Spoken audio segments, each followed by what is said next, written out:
আসসালামু আলাইকুম। স্বাগত জানাচ্ছি আমার ইউটিউব চ্যানেলে। আমি খালেদ হোসেন।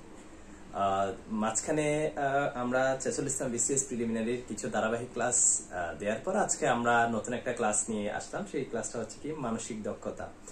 আমার ইউটিউব চ্যানেলে আমি যতগুলো ক্লাস দিয়েছি, আমার যতটুকু মনে আছে, আমি গণিতের 2টা বা 3টা ক্লাস দিয়েছিলাম। তো আজকে চেষ্টা করলাম একটা মানসিক দক্ষতার একটা ক্লাস আপনাদের সামনে উপস্থাপন করি। যদি আপনাদের এই ক্লাস ভালো লাগে তাহলে আপনারা কমেন্টে জানাবেন যে মানসিক দক্ষতার ক্লাসটা আপনারা বুঝতে পেরেছেন। তাহলে আমি কয়েকটা মানসিক দক্ষতার ক্লাস আপনাদের চেষ্টা করব। তো আজকে মানসিক দক্ষতার যে ক্লাসগুলা আমি মানসিক দক্ষতার যে ক্লাসটা আমি আপনাদের সামনে উপস্থাপন করার চেষ্টা করছি, সেটা হচ্ছে কি ত্রিভুজ সংক্রান্ত যে মানসিক দক্ষতায় যে বিষয়গুলো পরীক্ষা আসে, সেই বিষয়গুলো নিয়ে আজকে আপনাদের সামনে উপস্থাপন করব। ত্রিভুজের পরীক্ষায় প্রশ্ন আসে যে একটা ত্রিভুজের নিচের চিত্রটিতে কয়টি ত্রিভুজ আছে, এরকম বেশ প্রিলিমিনারি পরীক্ষাতে এরকম একটা প্রশ্ন মাস্ট থাকে, এবং রিটেনও এরকম লিখিত পরীক্ষার যে 50 নম্বরের মানসিক দক্ষতা, সেই মানসিক দক্ষতাও একটা প্রশ্ন এরকম থাকে। সো আজকে আমরা সরাসরি ক্লাসে যে মানসিক দক্ষতার সম্বন্ধে, এটাই আমার প্রথম ক্লাস। এই মানসিক দক্ষতার এই ক্লাসে আপনাদেরকে যেটা আমি বোঝানোর চেষ্টা করবো সেটা হচ্ছে কি ত্রিভুজ সংক্রান্ত যদি প্রশ্ন আসে, সেটা যত বড়ই ত্রিভুজ হোক, যত সংখ্যার ত্রিভুজই হোক, এবং চিত্রটা যত বড়ই হোক, আজকের যে টেকনিকটা উপস্থাপন করবো সেই টেকনিক দিয়ে আপনি ত্রিভুজের সকল ধরনের চিত্রের সংখ্যার মানচিত্র, ত্রিভুজের সংখ্যার পরিমাণ বের করতে পারবেন। সো এই 4টা ত্রিভুজের চিত্রের মানসিক দক্ষতার এই ছবিটা বুঝেন, ত্রিভুজ সংক্রান্ত যে কোনো ধরনের প্রশ্ন পরীক্ষা আপনি পারবেন। প্রথমত আমি এখানে 4টা ত্রিভুজ, 4 অ্যাঙ্গেল থেকে 4টা ত্রিভুজের ব্যাখ্যা আপনাদেরকে উপস্থাপন করব। আপনারা যারা প্রিলিমিনারি এবং অন্যান্য পরীক্ষা যে মেন্টালিটি যে প্রশ্ন, সেই প্রশ্ন আশা করি পারবেন। প্রথমত যে পরীক্ষার প্রশ্নগুলো হয় যে নিচের চিত্রটিতে কয়টি ত্রিভুজ, এরকম প্রশ্নটা এমন হয়, নিচের চিত্রটিতে কয়টি ত্রিভুজ, এই চিত্রটিতে কয়টি ত্রিভুজ, এই চিত্রটিতে কয়টি ত্রিভুজ, নিচের এই চিত্রটিতে, এরকম একটা প্রশ্ন হয়। তো প্রশ্ন ধরেন একেবারে সহজ, আমি একেবারে সহজ শুরু থেকে যেটা উপস্থাপন করার চেষ্টা করছি সেটা হচ্ছে এরকম একটা ত্রিভুজ দিল, এরকম একটা ত্রিভুজ দিয়ে আপনাকে বলে যে এখানে কয়টা ত্রিভুজ, তাহলে এই সংখ্যাগুলো আমি এখানে এঁকে দিয়েছি। এগুলো হচ্ছে কি আপনাকে নিজেকে অঙ্কন করতে হবে, এগুলো এখানে আমি অঙ্কন করে দিয়েছি। এগুলো নরমালি হচ্ছে কি, যেমন এই ত্রিভুজটা এরকমই ছিল, এই ত্রিভুজটা ছিল ধরেন এরকম এরকম, এই ত্রিভুজটা ছিল এরকম। তো আমি পরে সংখ্যা দিয়ে কিভাবে বের করব সেটা বের করার সিস্টেমটা আমি এখানে উপস্থাপন করছি, কারণ আমি যদি এগুলা আলাদা করে বের করে করি তাহলে ভিডিওটা অনেক বেশি বড় হয়ে যাবে।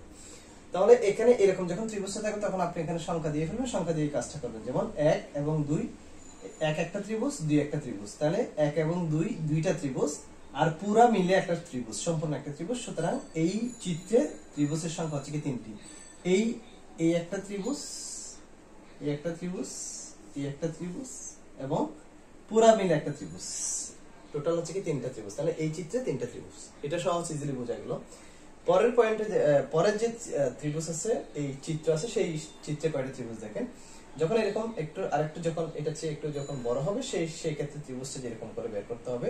ঠিক একই ভাবে চিত্রটা ছিল এরকম, চিত্রটা ছিল এরকম, এরকম চিত্রটা ছিল। পরে আমি কি করছি, সংখ্যা দিছি 1 2 3 4। ঠিক আছে, আপনি আপনার মতো করে সংখ্যা দিয়ে এগুলো বের করতে পারবেন। তাহলে 1 2 3 4, তাহলে 1 2 3 4 এবং সম্পূর্ণ মিলে টোটাল হচ্ছে কি 5টি ত্রিভুজ। 1 একটা ত্রিভুজ, 2 একটা ত্রিভুজ, দেখেন 1 একটা ত্রিভুজ, 2 একটা ত্রিভুজ, 3 একটা ত্রিভুজ, 4 একটা ত্রিভুজ, পুরা মিলে একটা ত্রিভুজ। এরকম হচ্ছে কি এক গড়ের ত্রিভুজ আছে কয়টি, 5টি। 1 2 3 4 এবং সম্পূর্ণ পুরাটা মিলে একটা, টোটাল হচ্ছে কি 5টা। আর 2 এর সংখ্যা আছে দেখেন, 1 আর 4 মিলে একটা ত্রিভুজ, এই যে 1 আর 4 এই এলাকা মিলে একটা ত্রিভুজ, 2 আর 3 এই এলাকা মিলে একটা ত্রিভুজ, এবং 3 আর 4, 3 এবং 4 এই এলাকা মিলে একটা ত্রিভুজ। তাহলে এখানে সংখ্যা আছে কয়টা, 3টা। তাহলে আগে পেয়েছিলাম 5টা আর এখন পেয়েছি 3টা, মোট হচ্ছে 8টা ত্রিভুজ।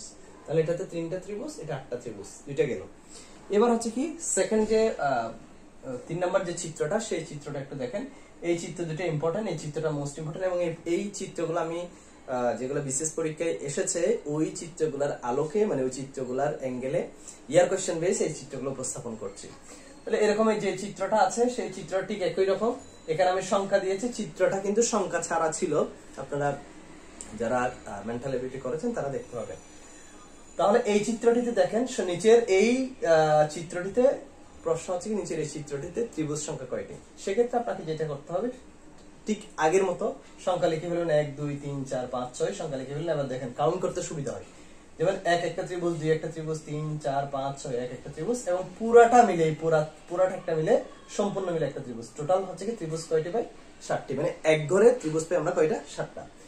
পরে হচ্ছে কি 2 ঘর মিলে ত্রিভুজ পাবো কয়টা? দেখেন 1 আর 2 একটা ত্রিভুজ, এই যে 1 আর 2 মিলে, এই 1 আর 2 মিলে এটা একটা ত্রিভুজ, 5 আর 6 মিলে একটা ত্রিভুজ, 3 আর 4 মিলে একটা ত্রিভুজ।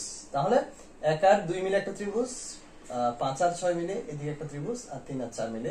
তাহলে এরকম 2 ঘরওয়ালা ত্রিভুজ পেয়েছি আমরা কয়টা? 3টা। তাহলে আবার একটু দেখেন তো 2 ঘরওয়ালা আর কোন ত্রিভুজ, যেমন 1 আর 6 কি ত্রিভুজ? 1 আর 6 কি কোন ত্রিভুজ? এটা কি ত্রিভুজ হয়েছে? 1 2 3 4, এটা চতুর্ভুজ বা এরকম হয়ে যাচ্ছে, ত্রিভুজ না। সো এবার আসি আমরা 3 ঘরওয়ালা। তাহলে 1 ঘরওয়ালা পেলাম 7টা, 2 ঘরওয়ালা পাইলাম 3টা, এবং এবার 3 ঘরওয়ালা আমরা কয়টা পাবো সেটা একটু দেখবো। 1 2 3, এই যে 1 2 3 এইদিকে একটা ত্রিভুজ, 4 5 6 এইদিকে আরেকটা ত্রিভুজ, 1 6 5 একটা ত্রিভুজ, এই যে এই এলাকাটা 1 6 5 1 6 5 একটা ত্রিভুজ। তারপর হচ্ছে 1 2 1 2 1 2 6, অর্থাৎ 2 1 6 একটা ত্রিভুজ। তারপর হচ্ছে কি 2 3 4 2 3 4, এই যে 2 3 4 এটা একটা ত্রিভুজ, 3 4 5 3 4 5 এটা একটা ত্রিভুজ। এইখানে পেলাম আমরা 6টা। তার মানে 1 ঘরওয়ালা আমরা ত্রিভুজ পেয়েছি 7টা, 2 ঘরওয়ালা ত্রিভুজ পেয়েছি আমরা কয়টা? 3টা, আর 3 ঘরওয়ালা আমরা ত্রিভুজ পেয়েছি কয়টা? 6টা। 4 ঘরওয়ালা কি কোনো ত্রিভুজ আছে?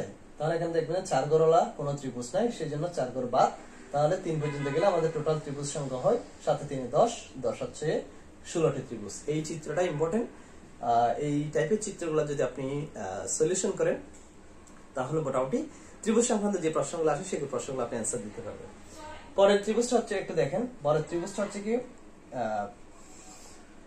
এই ত্রিভুজটাতে নিচের চিত্রটিতে কয়টা ত্রিভুজ? এটা একটু কঠিন, মানে যেহেতু ত্রিভুজের সংখ্যা বেশি, তখন আপনি যেভাবে করবেন সেটা হচ্ছে কি ঠিক আগের মতো